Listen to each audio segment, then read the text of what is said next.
The year is 2018. The air in the office is clean. Too clean. It smells like toner and weak coffee. This is the Snake River Grain Cooperative, Pocatello, Idaho. A young man named Peterson sits behind a big desk. He is the manager now. He took over from Frank Miller a few years back. Across from him sit three men in dark suits. They do not look like they belong here. Their posture is perfect. Their faces are unreadable. They are from the Asahi Shuzo Brewery, not the one you know, a smaller, more prestigious craft division in Yamaguchi, Japan. Between them on the desk is a single sheet of paper, a lab analysis. One of the Japanese men, Mr. Sato, pushes it forward. He speaks through an interpreter. The malt profile is extraordinary. Notes of toasted almond, honey, a hint of spice. We have never seen a barley with this character. Peterson glances at the paper. He corrects them gently. It says here it's wheat, sir, not barley. Mr. Sato nods. Even better, more difficult. We want to buy the entire harvest. Peterson looks at the name at the top of the report. Tanaka Red. He has never heard of it. He runs the co-op. He knows every variety grown in this valley. Golden 86, Westbred, UI Stone. Not this. He shakes his head. I'm sorry, we don't carry a Tanaka Red. It's not a registered variety here. The interpreter confers with Mr. Sato. Mr. Sato speaks again. We understand you do not carry it. We are prepared to offer 10 times the market price per bushel. Peterson's eyes widen. 10 times? For wheat? That was not a price. That was a ransom. He looks again at the paper, at the name, Tanaka. He knows a Tanaka, an old farmer out on the flats, a quiet man, keeps to himself, never joins the co-op, drives an old truck. Peterson feels a knot in his stomach. He looks at the men from Japan. He tells them again, we don't buy that man's wheat. The room goes silent. The air conditioning hums. Mr. Sato looks at Peterson, not with anger, not with pity, with a kind of quiet finality. The interpreter leans forward. He delivers the final line. We know. We flew 6,000 miles to find the man you won't buy from. This is the kind of story we tell. The stories of people who were counted out, written off, told they were worthless, only to build something so valuable the world had to come find them. If you believe these stories need to be told, subscribe to this channel. Because the history books forget people like this. We don't. To understand how a man's wheat could be worthless in Idaho and priceless in Tokyo, you have to go back. Way back. Back to a different man, a different desk. Back to 1975. The man's name was Kenji Tanaka. He was 24 years old. He stood in the yard of his family's small farm. It wasn't the original farm. That had been lost, taken, in 1942, when his grandfather, his grandmother, and his father were sent to Minidoka, an internment camp just 100 miles from their own land. When they got out, the land was gone, sold for pennies on the dollar. They started over, on a smaller patch of ground, harder soil, less water. Kenji grew up in the shadow of that loss. He learned the contours of every acre. He learned the smell of rain on dry dirt. He learned the language of the machines. Then, in the summer of 1974, he learned about pain. A post-hole auger, a moment of distraction, a snagged piece of canvas jacket. It took his left arm, just below the elbow. The doctors said he was lucky. He would never farm again, they said. You need 2 good hands for this work. Kenji spent a year learning to be a stranger in his own body. learning to tie his boots one-handed, learning to write with his other hand, learning to ignore the stares in town. But he did not learn to stop being a farmer, because that was not a job. It was his name. In the spring of 1975, he did something his father thought was foolish. He planted 5 acres of his grandfather's wheat, a strange, red-hued variety nobody grew anymore. The seeds had been saved in a tin box for 30 years. His grandfather called it akamugi, red wheat. It grew poorly. The yield was half of what his neighbors got. But Kenji harvested it. He did it himself, driving a combine he couldn't quite handle. His left sleeve was pinned at the elbow. He filled the bed of his old Ford pickup with the grain, just 1 truckload, and he drove it to the Snake River Grain Cooperative. He drove it to a man named Frank Miller. Frank Miller was a good man. Everyone in the valley said so. He served on the church board, coached Little League for 20 years. He ran the co-op with a steady hand. He was fair. He was honest.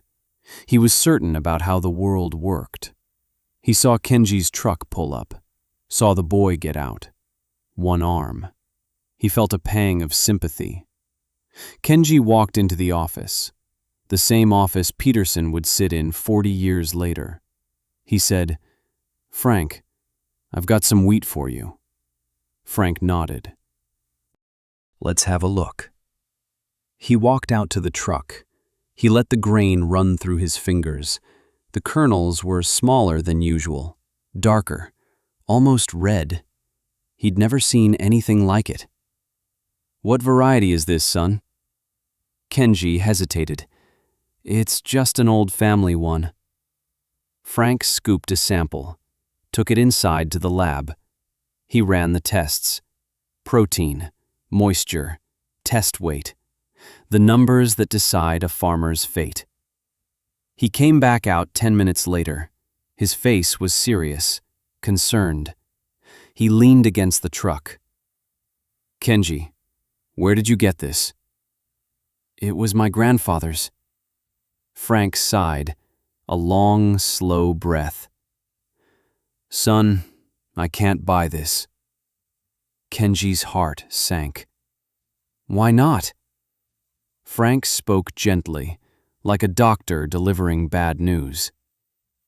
"The protein is too low, 11%. The market wants 14 for bread flour. The test weight is 54 pounds per bushel. The standard is 60. It's a non-standard variety. There's no category for it. There's no market for it.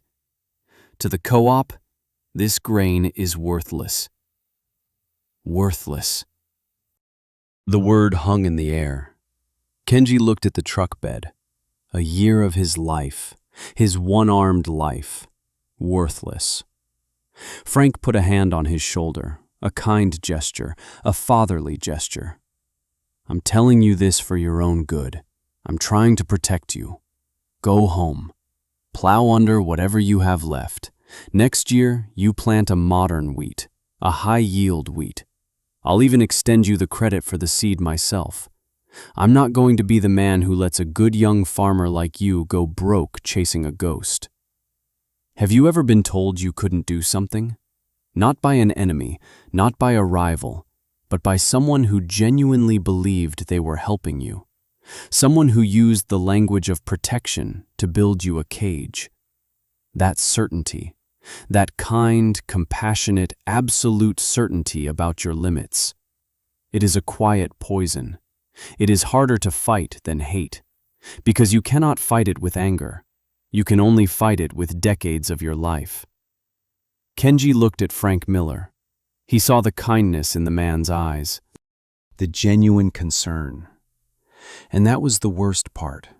Frank wasn't being cruel, he was being practical. He was being sensible. He was being right, according to the world he knew. Kenji didn't say anything. He just nodded. He got back in his truck. He drove home with his worthless wheat, the dust rising behind him like a funeral shroud. He pulled into the farmyard. His father, Haruo, was waiting on the porch. Haruo had seen the full truck leave.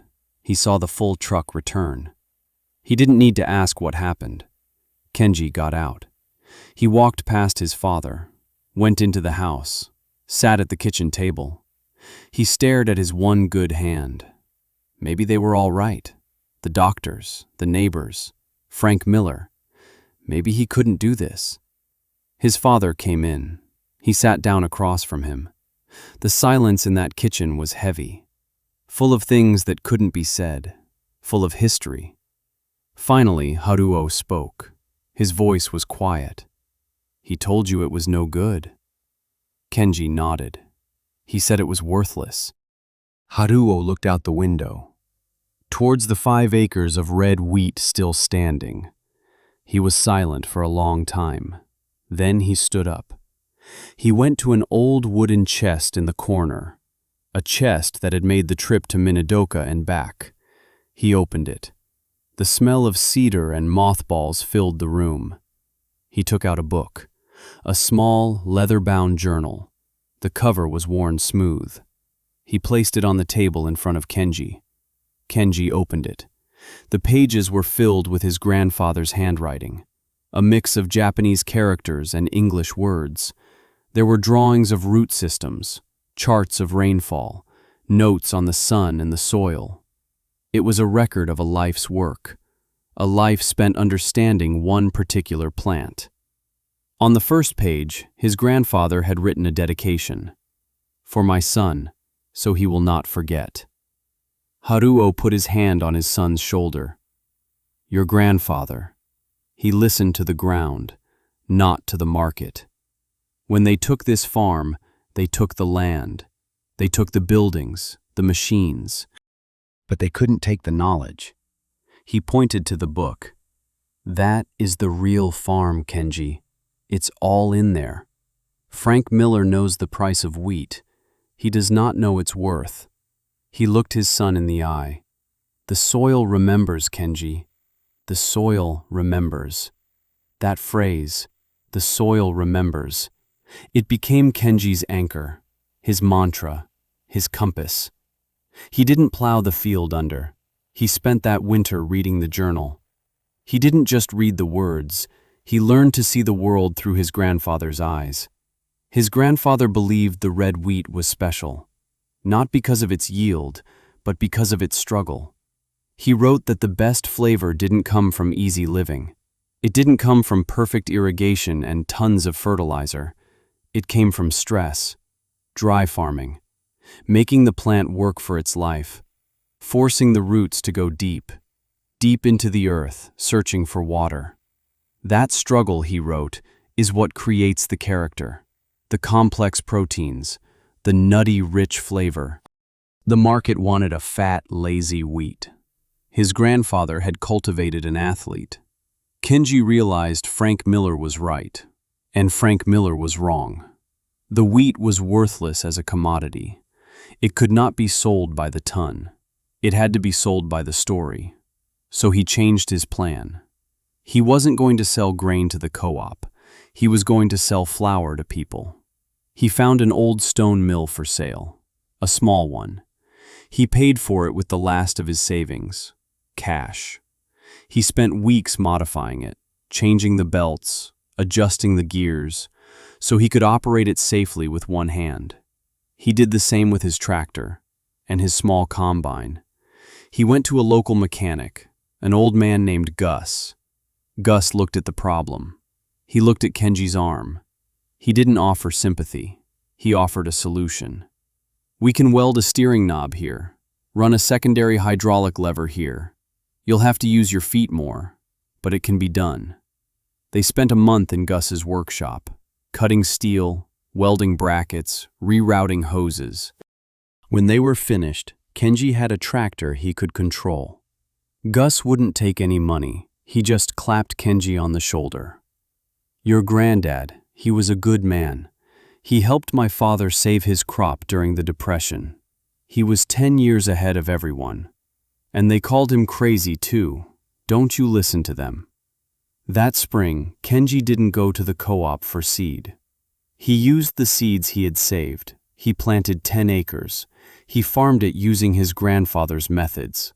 No-till, long before it was a buzzword. Cover crops in the winter, minimal water.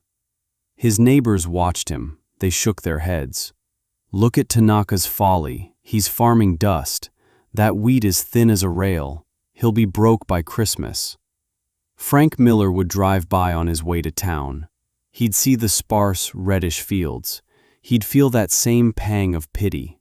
Poor kid, too stubborn for his own good. He was trying to protect him.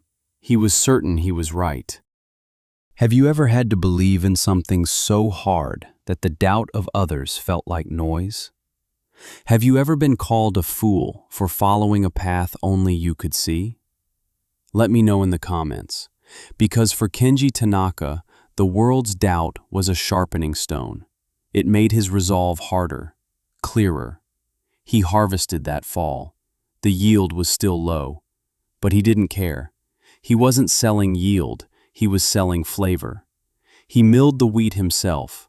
The stone mill ground it slowly, coolly, preserving the oils. The aroma that filled the barn was incredible, nutty, sweet, alive. He put the flour in simple brown paper bags. He stamped them with a logo he designed himself, a single stalk of red wheat. Tanaka Farms. He loaded the bags into his pickup and drove to the farmer's market in Boise. He set up a small table. Most people walked right by. They wanted cheap, all-purpose white flour. His was expensive. It was brownish red. Then, a woman stopped. She was a baker. She picked up a bag. She opened it and smelled the flour. Her eyes went wide. She bought 5 pounds. The next week, she came back. She bought 50 pounds. She told him, "I don't know what you're doing, but this flour, it has a soul. It makes my bread taste like bread again." That was the beginning. What happened next was not a miracle. It was just work. Decades of quiet, relentless work. Let me tell you about the next 40 years. This is where the story gets bigger than one man, bigger than one farm. 1980. Kenji is farming 15 acres. He sells 2,000 pounds of flour, mostly at farmers markets. He buys a slightly better bagging machine, cash. 1985. He is farming 30 acres. A small article appears in a local food magazine. A chef in Sun Valley starts using his flour, exclusively. He says it's his secret ingredient. Kenji buys a used delivery van, cash. 1990. He is farming 80 acres. 40 of those acres are part of his grandfather's original homestead.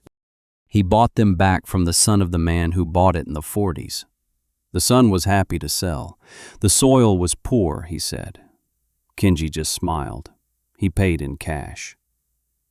Frank Miller is still at the co-op. He hears the whispers about the crazy one-armed farmer getting premium prices. He dismisses it. A niche market, a fad. It won't last. He is certain. 1995. Kenji is farming 200 acres.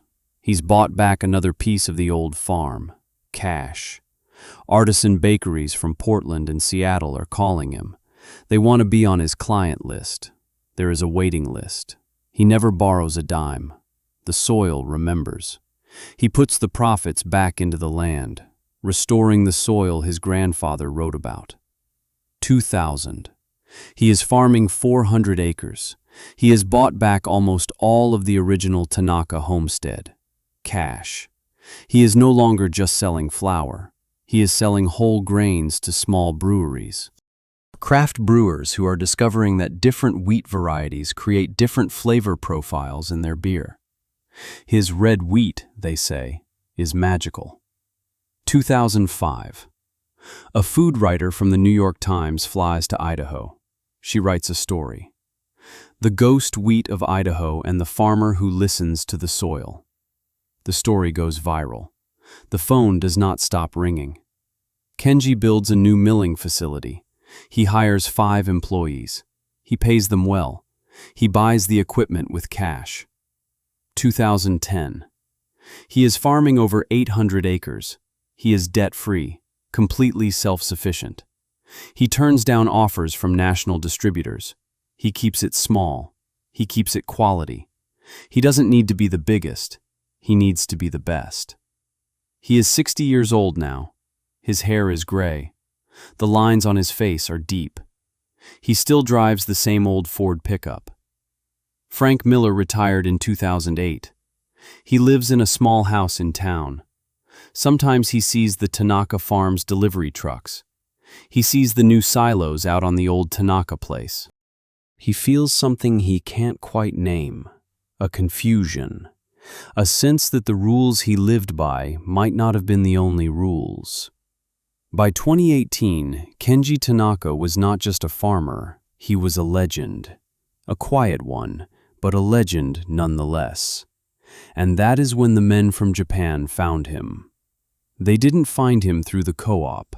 They found him through a tiny craft brewery in Oregon, who got the grain from a baker in Seattle, who heard about it from a chef in Sun Valley, who bought it from a one-armed man at a farmer's market in Boise 40 years earlier. The world had finally caught up. It had flown 6,000 miles to knock on his door. The brewery deal was signed, a 10-year exclusive contract. The price was confidential. But it made Kenji Tanaka a wealthy man. The news spread through the valley, like a wildfire in a dry field. Frank Miller heard about it at the coffee shop. He sat in his usual booth. He listened to the other old farmers talking. Can you believe it? The Japanese. Paying a fortune for Tanaka's weed wheat. I heard they're building him new silos. Frank didn't say anything. He just paid for his coffee and left. He got in his old Chevy pickup. He didn't drive home. He drove west, out towards the flats, out towards the Tanaka farm. He hadn't been out that way in years. He saw it from a mile away. The fields. They were glowing. A deep, vibrant red under the afternoon sun. It wasn't the thin, pathetic crop he remembered. It was thick, healthy, beautiful. He saw the new silos, gleaming silver, with a simple logo painted on the side, the Asahi Shuzo crest. He pulled his truck over on the side of the road. He just stared for a long time. He saw Kenji standing by the edge of a field, older now, his hair white, his shoulders stooped just a little. But he stood there like he was a king, surveying his kingdom. Frank felt a pull he didn't understand. He put the truck in gear. He drove down the long dirt driveway. He hadn't been on this land in over 40 years. He parked his truck next to Kenji's old Ford. The two trucks, a silent story of two different lives.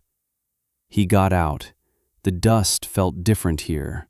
The air smelled different. Kenji turned. He saw Frank.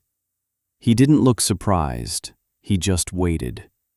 Frank walked towards him. He stopped a few feet away. He didn't know what to say. He started with the only thing he could think of. I heard about the Japanese. Kenji nodded. They came. Frank looked at the fields. They're paying a lot. They are. Frank shook his head, a gesture of pure confusion. I don't understand it. I ran the tests myself all those years ago. It was worthless grain. There was no anger in his voice, just the profound bewilderment of a man whose compass had broken. Kenji was silent for a long moment. He looked not at Frank, but at the soil, the red dirt that had been his life's work. When he finally spoke, his voice was quiet, devastating in its simplicity. It was worthless to the co-op, Frank. It was worthless for a system that values weight over everything else, a system that wants every kernel to be the same. You told me what it was worth to you.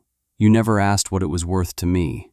Frank felt it then, the thing he couldn't name before, It was the chilling realization that his kindness had been a form of blindness, his protection had been a prison, his certainty had been a wall. He finally looked at Kenji, really looked at him. He saw the missing arm, but for the first time he didn't see a limitation. He saw a source of strength. "I was trying to help you, son," he said it softly. A plea, an explanation for a mistake too big to apologize for. Kenji met his gaze, and he gave him the only absolution he had. "I know.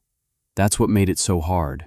The story doesn't end there, because a true legacy is not what you build for yourself, it's what you leave for others. The contract with the brewery was just the beginning. It was the validation, the proof, but it wasn't the purpose. In 2019, Kenji Tanaka used the money to create the Tanaka Heritage Grain Initiative, a foundation dedicated to helping other farmers. Farmers who wanted to grow things based on flavor, not just yield. He established a seed bank to preserve other worthless varieties of corn, wheat, and barley. He funded a scholarship at the University of Idaho for students of sustainable agriculture. He didn't want to create a monopoly, he wanted to start a movement. His daughter, Hannah, came home. She had a degree in agronomy. She had a mind for science. But she had her great-grandfather's heart. She took over the day-to-day operations of the farm. She didn't discard the old ways. She blended them with the new. She used satellite imagery to monitor soil moisture. And she used her great-grandfather's journal to decide when not to water. She used genetic testing to select the best seeds. And she used her father's one-handed wisdom to understand the soul of the plant. She started a new co-op, a small one, the Kindred Grains Cooperative. It didn't compete with the big co-op. It operated on a different philosophy. It didn't ask for a test weight of 60. It asked for a story. It asked for a unique flavor. It paid for character, not just for weight. A handful of other local farmers joined. They started planting small plots of heritage grains. The co-op found markets for them, with bakers, chefs, and brewers who understood worth beyond the commodity price. The ripple effect had begun. One man's quiet refusal to be told his work was worthless was now changing the landscape of the entire valley. The soil was remembering, not just on the Tanaka farm, but everywhere. Today, if you go to that farm in Idaho, you will find Hana Tanaka. She might be in the fields or in the office, but often you will find her at the old kitchen table. The same table where her father sat after his defeat. The same table where her grandfather sat to write his notes. In front of her is the physical artifact of her family's story, the leather-bound journal. Its pages are thin as onion skin. The ink is faded. She runs her hand over a diagram of a root system her great-grandfather drew in 1938. Her fingers trace a line of his elegant, patient script, a mix of two languages, a bridge between two worlds. The camera closes in on a single line, written in English. A simple, profound truth that outlasted internment camps and lost land and the well-meaning certainty of good men. The soil remembers. Value is a story we tell ourselves, a number on a screen, a price per bushel. We are taught to believe in the market, in the system, in the men who run the tests and give us the numbers. But there are other kinds of value. The value of memory, the value of persistence, the value of heritage. The value of proving, not to them, but to yourself, that you know your own worth better than anyone else.